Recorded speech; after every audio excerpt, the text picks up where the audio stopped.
रीता की शादी को 1 साल होने को आया था, लेकिन उसको अभी तक अपने मायके जाने का मौका नहीं मिल पाया था। जब भी वो मायके जाने का प्रोग्राम बनाती, तभी कुछ न कुछ अड़चन आ जाती थी, जिसकी वजह से वो मायके नहीं जा पाई। आज उसकी दीदी उससे मिलने आ रही थी। माँ की मृत्यु के बाद उन्हीं ने उसको माँ का प्यार दिया था। दीदी रीता को बहुत प्यार करती थी, पर वो अपने ससुराल में खुश रहे, इसलिए कभी दखल अंदाजी नहीं की, कभी उसे मिलने भी नहीं गईं।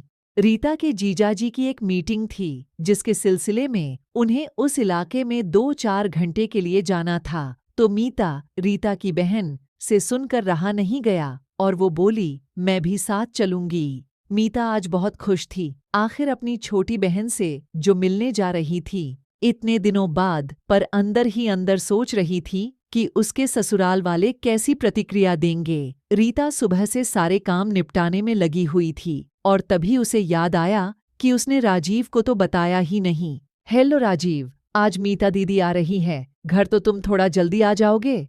रीता की बात सुनकर राजीव थोड़ा चौंका और बोला, अचानक? कैसे? सब ठीक तो है ना? हाँ राजीव, सब ठीक है, बस जीजू को इधर कोई काम था, तो दीदी ने कहा इसी बहाने वो मुझसे भी मिल लेंगी। ओह अच्छा, लेकिन मेरी तो आज एक बहुत ज़रूरी मीटिंग है और मैं तुम्हें कॉल करने ही वाला था कि मेरा खाना मत बनाना, राजीव बोला। राजीव दीदी 1 साल बाद मिल रही हैं और पहली बार आ रही हैं, तो तुम्हें होना चाहिए। मैं जानता हूँ रीता, पर अगर मुझे प्रोग्राम पहले पता होता तो शायद मैं छुट्टी ले सकता, पर अब तो मैं फंस गया हूँ। फिर भी कोशिश जरूर करूंगा, और अगर तुम्हें कुछ चाहिए हो तो जतिन, छोटा भाई, उसको बोल देना, वो ला देगा। रीता समझ चुकी थी कि शायद अचानक से बने प्रोग्राम की वजह से राजीव खुश नहीं है, पर उसने कुछ नहीं कहा और फोन रख दिया। रीता दीदी के पसंद के राजमा चावल बनाना चाहती थी, लेकिन राजमा खत्म थे, तो उसने जतिन को कहा पास वाली दुकान से लाने के लिए, और जतिन ने लाकर दे दिए।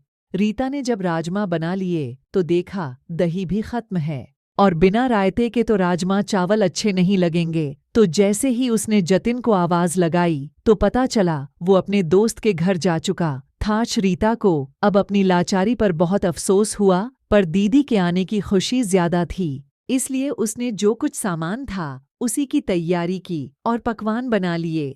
घंटी बजते ही रीता ने दरवाजा खोला तो दीदी को देखकर अपने आंसू नहीं रोक पाई और उसके गले लगकर खूब रोई। भला कोई मेहमान का ऐसा स्वागत करता है क्या? सास की आवाज सुन रीता ने आंसू पोंछे और दीदी को अंदर ले गई। सासू माँ ने सबका हाल चाल लिया और अपने कमरे में चली गई सोने के लिए। ससुर जी पहले ही औपचारिकता निभाकर जा चुके थे।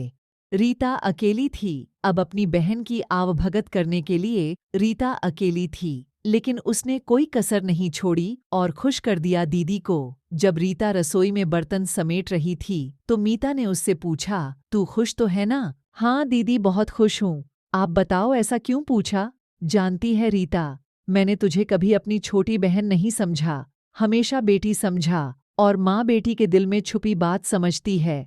रीता ने फ्रिज में रखी कुल्फी निकाली और बोली, दीदी मैं खुश हूँ।